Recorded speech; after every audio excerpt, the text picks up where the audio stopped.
नमस्कार, आप सभी का स्वागत है दी इंडियन अलर्ट में। मैं हूं आपके साथ आस्था भटनागर। 19 अक्टूबर 1988 इंडियन एयरलाइंस की फ्लाइट 113 बोइंग 737 मुंबई से अहमदाबाद के लिए जा रही थी। विमान में 135 लोग सवार थे। मुंबई से अहमदाबाद की दूरी लगभग तय की जा चुकी थी, लेकिन सुबह प्लेन लैंड करने से पहले ही क्रैश हो गया। विमान में सवार 135 में से 133 यात्रियों की हादसे में मौत हो गई। आज 37 साल बाद फिर यह विमान हादसा दिलो दिमाग में ताजा हो गया है। इसकी वजह है 12 जून को एयर इंडिया की फ्लाइट AI-177 का प्लेन क्रैश हादसा, जिसमें 242 यात्रियों की मौत हो गई। साल 1988 इंडियन एयरलाइंस की फ्लाइट 113 मुंबई से अहमदाबाद के लिए अपने निर्धारित समय पर थी, मगर एक यात्री के लेट होने की वजह से फ्लाइट 6:05 पर मुंबई से उड़ी।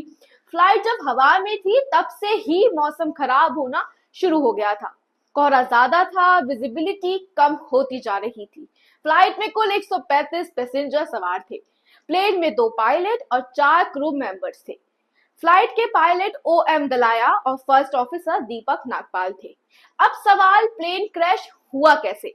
1:41 पर विमान ने एयर ट्रैफिक कंट्रोल को आखिरी कॉल किया था। इसके कुछ लम्हों बाद ही एयरपोर्ट से करीब 2.5 किलोमीटर पहले ही प्लेन एक पेड़ और हाई करंट वाले बिजली के खंभे से टकरा गया। फिर प्लेन में आग लग गई। इसके बाद विमान पूरे तरीके से नष्ट हो गया। इसमें 133 यात्री और क्रू मेंबर्स मारे गए। हादसे में केवल 2 लोग बचे थे, एक टेक्सटाइल बिजनेसमैन अशोक अग्रवाल और गुजरात विद्यापीठ के पूर्व VC विनोद त्रिपाठी। अशोक अग्रवाल की पत्नी और बच्चे की इस हादसे में मौत हो गई। अब जानते हैं इस हादसे की पूरी वजह। इन्वेस्टिगेशन के दौरान सबसे पहले कॉकपिट के वॉइस रिकॉर्डर को खुलवाया गया। कॉकपिट की बातें सुनकर पता चला कि दोनों पायलट रनवे को स्पॉट करने की कोशिश कर रहे थे। तब विजिबिलिटी केवल 1.25 मील की रह गई थी। इसी वजह से पायलट रनवे को स्पॉट नहीं कर पा रहे थे। उनका ध्यान हटने लगा और प्लेन धीरे धीरे नीचे जा रहा था। जमीन से प्लेन की दूरी कम होती जा रही थी।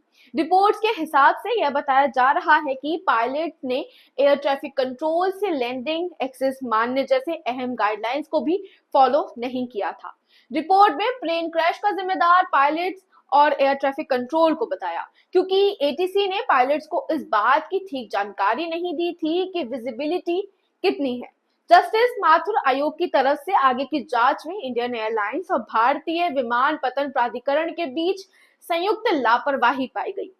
साल 1989 में 34 यात्रियों के परिवार कोर्ट गए और एयरलाइंस की गैर जिम्मेदाराना हरकत का हवाला देते हुए मुआवजे की मांग की। यह केस लंबा चला और आखिरकार 2009 में सिविल कोर्ट ने 34 परिवारों को 6 करोड़ देने का आदेश दिया। आपको ये हमारी रिपोर्ट कैसी लगी, कमेंट सेक्शन में लिखकर जरूर बताएं और ऐसी ही खबरों के लिए जुड़े रहे हमारे साथ और चैनल को लाइक, शेयर, सब्सक्राइब करना ना भूलें।